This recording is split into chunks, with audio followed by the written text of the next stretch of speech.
Всем привет, с вами Uniways. И это, наконец-то, долгожданный для меня второй эпизод Династии. Предыдущий эпизод о Прода Династии вы можете найти в описании, если еще не видели. И оказалось, что несколько человек не поняли, что я имею в виду под Прода Династией. И специально для вас я еще раз это кратенько сейчас повторю. Мне не сложно, а вам приятно. Для всех остальных вы можете мотать сразу сюда.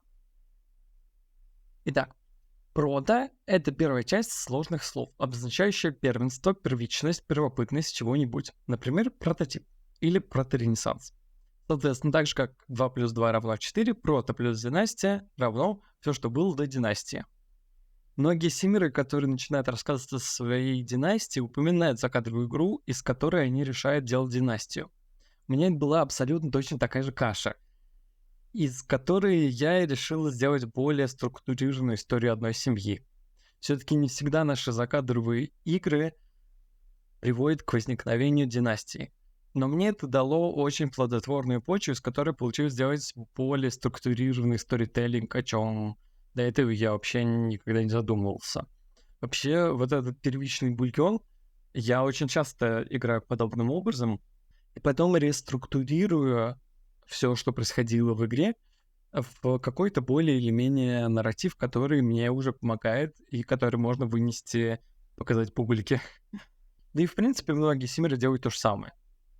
Что ж, надеюсь, теперь я смог внести хоть немного ясности, и мы переходим непосредственно к второму эпизоду о моей династии. Вот он, тот самый момент, когда мои закадровые поигрульки стали конец династии. Это обычно всегда непросто, но это скорее было не просто для моих домочадцев, чем для меня, потому что Кейт и Сэм собрали свои вещи, детей в охапку и переехали из Мунвуд Милл в Сан-Мишуна. Брат и сестра, огонь и пламя. Разведёнка с прицепом. Что еще можно про них сказать? Уж так получилось, что они поселились в 2 квартирах друг напротив друга в районе специй и были, в принципе, очень довольны.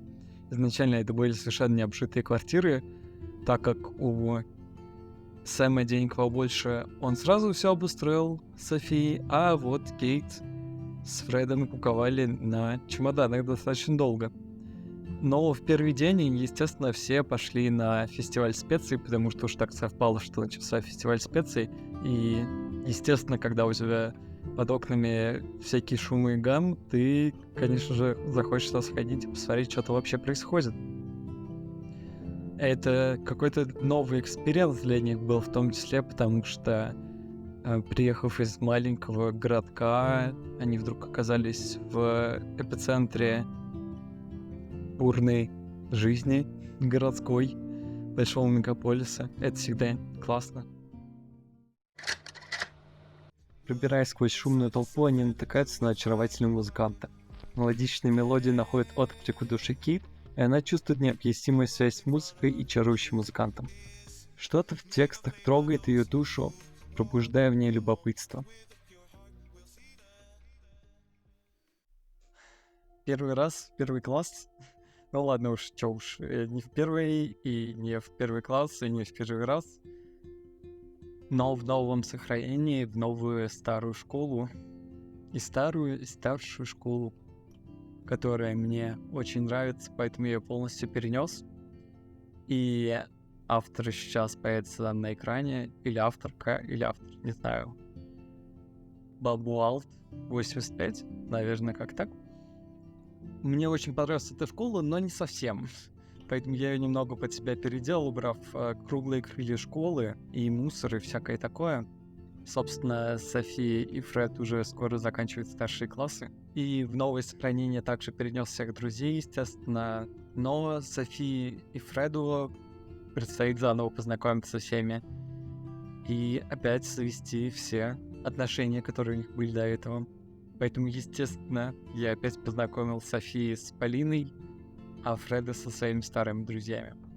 И также я еще также скачал очень классный кампус от этой же авторки или авторы.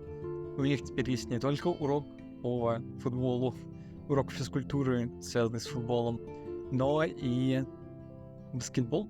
Фред уже заприметил у себя дома под окнами баскетбольное кольцо, и здесь он как раз попробовал поучаствовать в этом всем и надумал себе мысль о том, а чё бы и не вступить, собственно, в кружок по баскетболу и не начать играть с ребятами еще из школы. В конце первой недели обучения у дошколят, у этих школьников должен был состояться школьный бал. И перед началом всего этого действия София решила позвать всех одноклассников и такая, типа, год тусить.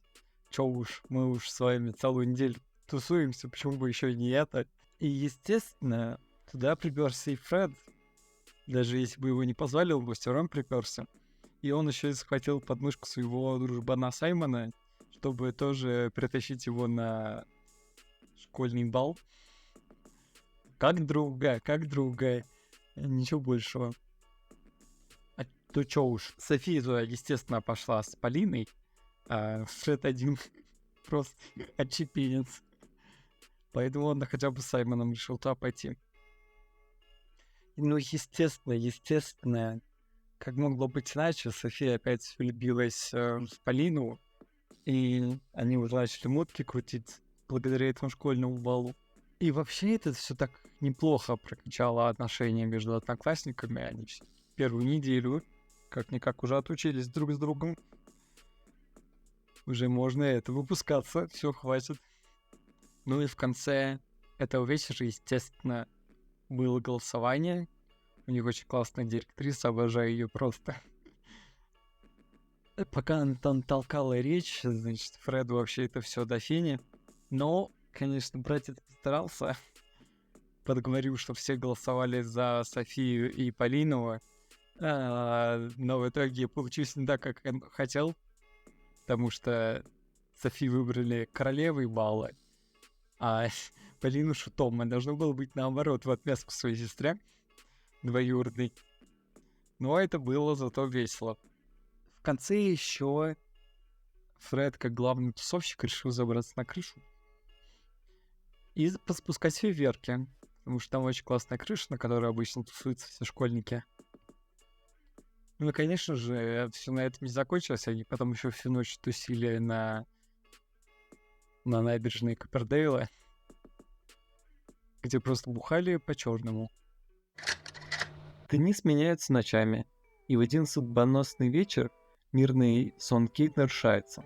Она просыпается в ошеломленном состоянии и обнаруживает, что бесцельно бродит по своему дому. Без ее ведома в дом проник вампир, привлеченный ее уязвимостью к лунатизму. Вампир, окутанный тьмой, пристально смотрит в глаза Кейт, используя свои гипнотические способности, чтобы насладиться ее плотью.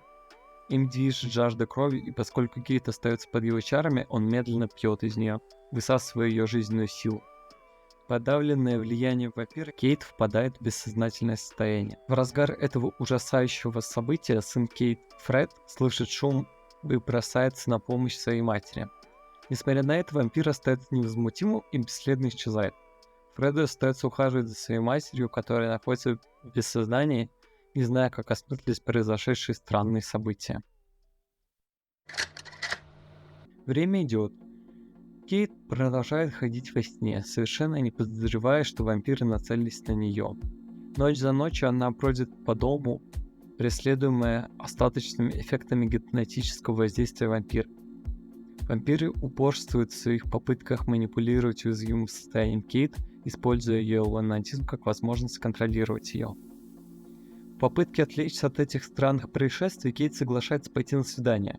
К сожалению, этот опыт оказывается далеко не приятным. Разочарованная и обескураженная, она вечером выходит из кафе только для того, чтобы наткнуться на того самого вампира, который изначально укусил ее и посеял хаос в ее жизни. Узнав вампира из той ужасной ночи, Кейт вспыхивает гневом. Она противостоит ему, выражая свою ярость, и клянется отомстить всем вампирам, которые мучили ее и ее семью. Преисполненная решимостью защитить себя и тех, кого она любит, она и не подозревает, что эта встреча знаменует собой лишь начало гораздо более сложного путешествия. Возвращаясь к Фреду, хочу напомнить о том, что он еще в первый день думал про баскетбольный клуб, про то, чтобы в него вступить. И он таки не забыл об этом. К сожалению, я узнал то, что, оказывается, в этой сраной школьной аудитории нельзя собирать, клубы, потому что почему-то... Потому им просто. Не знаю. Пришлось ради прихоти Фреда устроить целый центр с спортом и баскетболом в его жизни, удобно при этом расположившийся около его дома. И он таки вступает в клуб по баскетболу и начинает ходить на тренировки. Вообще, я ни разу в жизни не играл за таких персонажей типа тусовщиков, спортсменов, которые такие активные экстраверты, блин. У меня обычно все симы всегда сидят дома и тупо чилят сами с собой. А тут вдруг прокнуло. Персонажи взяли все в свои руки и такие: играй. И однажды в столовой Фред видит одну девочку, которая ему очень даже приглянулась. Оказывается, то, что ее, во-первых, зовут так же, как и его мать Кейт. И он просто, не знаю, прокнул у них, влюбленность с первого взгляда. Вот это вот. И он приглашает ее тоже в клуб по баскетболу, чтобы тусить, играть. Но, естественно, большую часть времени вместо того, чтобы там играть, они тупо зависали в кафетерии, что-нибудь жрали и болтали с друг другом просто, с друзьями и все прочее.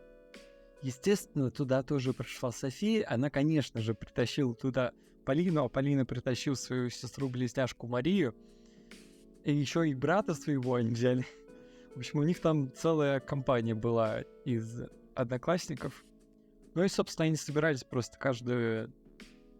в воскресенье, получается, или в субботу, на тренировке по баскетболу.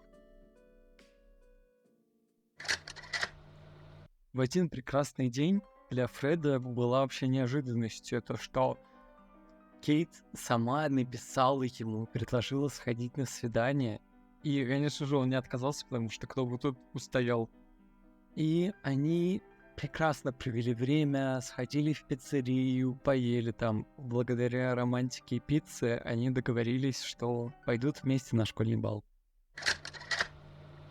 Кейт выбирают королевой бала, и уже после они отправляются вместе в романтическое путешествие на лодках в виде лебедей и начинают встречаться в этом темном туннеле. И там же Фред знакомится с ее подружкой Эмили, которая ходит в параллельный класс. Если бы Кейт знала, что это была роковая ошибка с ее стороны.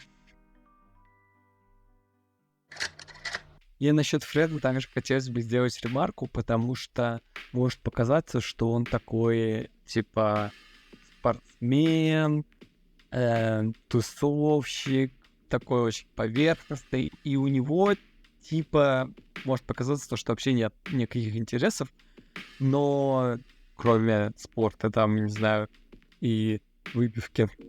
Но при этом вообще-то ему очень нравится кинематограф, и он прям заядлый любитель смотреть кино, и больше всего нравятся ему фильмы ужасов, поэтому у них еще дома появилась попкорница, и они там попеременно с Кейт жуют попкорн, смотрят фильмы, это очень здорово получается. Поэтому он, собственно, и приглашает друзей на фильмы, и как-то так любит проводить с ними время у себя дома. Спустя какое-то время Фред сближается с Эмили и начинает тусить с ее друзьями тоже. И в один день решает, почему бы не пригласить ее и ее подружку Мелиссу к себе домой на вечер фильмов. Ведь это такая прекрасная идея. И действительно, все проходит классно. Кейт, его мама, кормят их блинами, все хорошо. Мелисса оказывается очень интересной, обворожительной. Она очень сильно понравилась Кейт, и Фред тоже заинтересовался ей. Вот, конечно, его мама думает, какие у моего сына хорошие друзья. Только в школе Фред начинает понимать то, что, может быть, Мелисса более интересна ему, чем просто друг. Со временем Фред начал все больше тусить с Мелиссой и подкрадываться в ее круг общения. И тоже стал больше общаться с ее друзьями, совершенно не замечая слона в комнате и то, что они все какие-то, мягко говоря, странные. И вот одна из ее подружек с синими волосами, так же как и Мелисса, была непутевой, мягко говоря. И она предложила у них на районе потусить и побуглить такого эмо-боя, грустного мальчика, ложка. Баскетболисты-то, конечно, пошли и стали мучить бедного мальчика, который тупо рисовал граффити. Но потом они подумали, что это все какая-то херня, и познакомились с ним. Оказывается, его зовут Рэй, и он вообще очень прикольный мальчик оказался. И он сообщил то, что он недавно прибыл в их район и вскоре тоже пойдет учиться в их школу. После этого все баскетболисты потусили и устроили вечерний слэм. И в этот вечер Фред принял решение, то, что он все-таки хочет разорвать отношения с Кейт. Поэтому он написал ей и предложил на следующий день встретиться перед школой, чтобы просто предложить расстаться. Из стремята в полымя. Не прошло недели, а Фред уже приглашает Мелиссу на школьный бал. И она такая, типа, ну ладно, я с тобой схожу, так и быть. И там трубу прорвало. Поругавшись с учителями, они решили отойти и наделать делов в баскетбольной раздевалке аудитории, полностью забив на школьный бал. У них на этот вечер были свои планы. Наступил долгожданный осенний день, как это, типа День Благодарения. И у этой семейки, он семейный действительно, они встречаются все вместе, чтобы сходить куда-нибудь. И вот в этот раз они пошли в такой тематический парк, в котором все было наряжено к Хэллоуину. Там прекрасно покушали. Плюс с собой еще София взяла Полину, чтобы всех познакомить с ней. И они устроили такой чудесный пикник. Правда, потом Полина с Софией непотребством занимались в фотобудке, но это кроме них никто не видел хотя бы. Еще там было на этом фестивале типа трейлер гадалки. Кейт это было интересно, потому что это ее повседневная жизнь, а Сэм туда пошел, чтобы ему погадали на судьбу. Чё ж там у него сложится. Но духи такие, непонятно, что происходит. В общем, абонент не абонент. Перезвоните позже. Ну и под конец фестиваля они, конечно же, повырезали тыквы, да, и пошли домой. Просто это был милый, чудесный день. Один из вечеров у школьников был очень прикольный, потому что они решили то, что мы уже взрослые, хотим сгонять в ночной клуб. Их туда никто не звал. И они туда украдкой пробрались мимо вышибал. И вообще удивительно, как целую толпу школьников оттуда не выгнали. Но они там успели просто покутить на полную, попускать пузыри, выпить. И параллельно с этим стали учить танцевальные движения для супер-мега-пупер вечеринки. Потому что Рэй, который стал ходить с ними в один класс, пригласил их на Хэллоуин к себе на хату и сказал то, что там будет очень суперская тусовка. Типа, приходите, вы знаете, что делать. Ну, естественно, ребята не стали отказываться. И вот наступил долгожданный последний день осени, когда все одноклассники наконец-то собрались на самую крутую тусовку. Фред и Мелисса договорились встретиться заранее перед его домом, чтобы вместе туда пойти. И когда они пришли, они вообще не ожидали от того, что это реально дом, который был полностью преобразован для мега тусичей и супер крутых тусовок. Этот дом я скачал у одной строительницы и симблогерши. Вы сейчас увидите ее имя на экране. У нее очень классная эта постройка, я ее немного переделал под себя. И теперь ребята там каждый Хэллоуин будут тусить. И во время этой тусовки Фред предлагает Мелиссе встречаться, и она не отказывается. Пока там все одноклассники тусили на супер дискотеке, они решили уединиться вместе на 2 этаже. И лучше бы Фред всегда с собой таскал презервативы. В один холодный зимний день в школе, уже практически перед зимним деньком, Фред делает подарок Мелиссе, она, конечно же, тает, они мило общаются в столовке, но потом в ходе их разговора она узнает, что они вообще-то не будут праздновать этот Новый год вместе, потому что он, как всегда, уезжает вместе со своей семьей, и она очень расстраивается этому факту, поэтому выпрашивает у Фреда сходить вместе с ним на свидание. И они идут в чудесный азиатский ресторан, кушают там роллы, и Фред сообщает, чтобы Мелисса не беспокоилась, потому что он вернется к ней сразу после зимних каникул, и они опять встретятся в школе. Но наконец-то главный зимний день наступил, и Сэм с Кейт вообще эту поездку долгожданную готовили всю зиму, и вот наконец-то у них выдался выходной, когда они смогли взять маленький отпуск на уикенд и поехать в Granite Falls, чтобы отметить Новый год, Рождество, как это называют, зимний денёк, типа того. Как обычно, они на 2 семьи сняли один большой коттедж.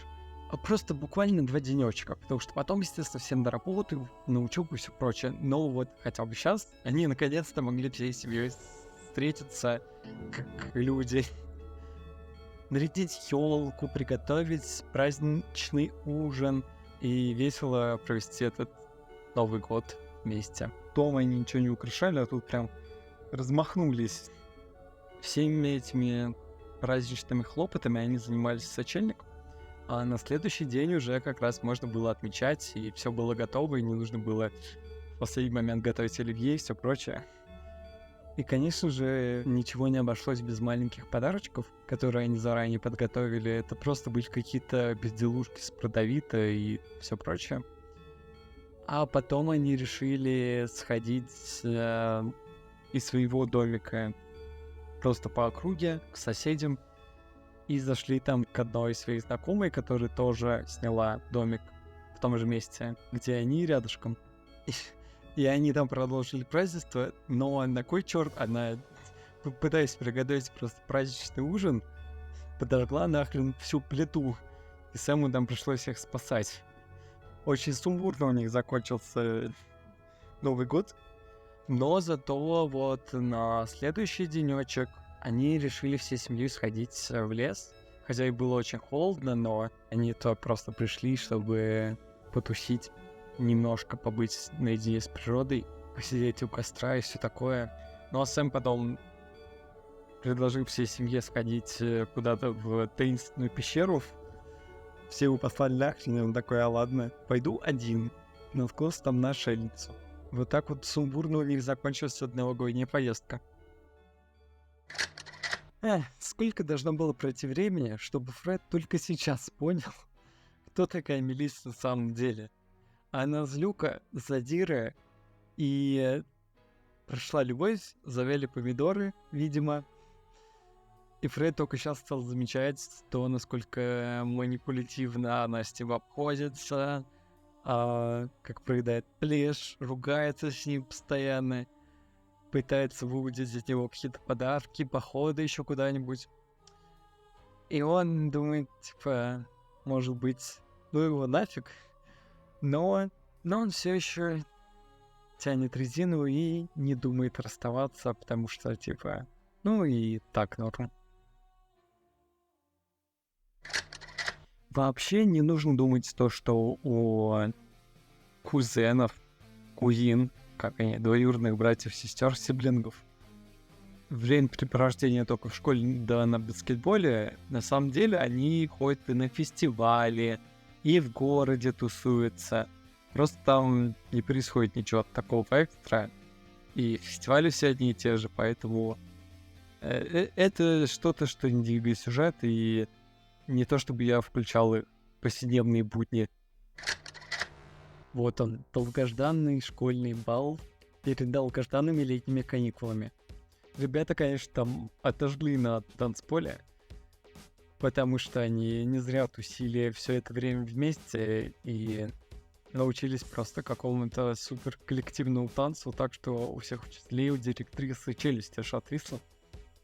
И они прям по полной отожгли перед начавшимся летом. В остальном школьный бал проходил как обычно. София опять выбрали главной клоунессой, клоунихой, клоуншей класса. И все было бы нормально, если бы не одно маленькое «но». Фред предложил Эмили потанцевать вместе на балу прямо на глазах у Мелиссы. И она, конечно, это заметила. И его друг, конечно, такой, чувак, ты вообще чё, нормальный вообще, чё? Так как бы девушка есть. Но я не знаю, чего у него так часто прокает влюбленность, это просто какой-то что-то с чем-то. Фред попытался Эмили так неловко подкатить, типа, это не я просто зеваю, как-то рука так сама случайно упала. Но она ему отказала, потому что она хорошая подруга, она не будет предавать свою подружку и начать мутить с ее парнем. Фред такой, типа, да ладно, ты все не так поняла, ха-ха. Но все поняли правильно. Во время летних каникул ребятки продолжали собираться на свои баскетбольные встречи, гонять мячи по полю, вот это все. И так получилось, что в кафетерии этого общественного центра Фред увидел их новенькую одноклассницу, на которую он, естественно, гормонально встревожился. Это просто что? Он с ней, типа, поздоровался такой, «Хей, hello, чё как, чё делаешь?» Она ему рассказала то, что да вот, отмечаю начало каникул, не знаю, что она сюда приперлась. Еще плюс, оказывается, она русалка, но об этом никто, кроме нее, не знает, и я просто в афиге. Но, господи, какая она симпатичная. Я понимаю Фреда, чего он это так запал на всех подряд, но на нее конкретно, ладно. И он стал с ней флиртовать. Конечно же. В это время просто я не знаю, что произошло, но Мелисса ему написала смс-ку, что типа что-то злобное, иди удали свою дверь, ты никому нахрен не нужен. Может быть, она увидела, как он флиртует с ней на балконе, не знаю. Но он такой, вообще без задней мысли, еще и поцеловался с ней, козел. И Мелисса вполне себе могла увидеть его на балконе, потому что, оказывается, она со своей шайкой под окнами в районе специй ходила все вокруг как акула. Ну, а может быть и не увидела, кто знает. Спасибо, что посмотрели эту серию Династии. Если вам понравилось, ставьте лайк. Если не понравилось, дизлайк. Не забывайте подписываться и писать комментарии. А я с вами прощаюсь и увидимся в следующем видео.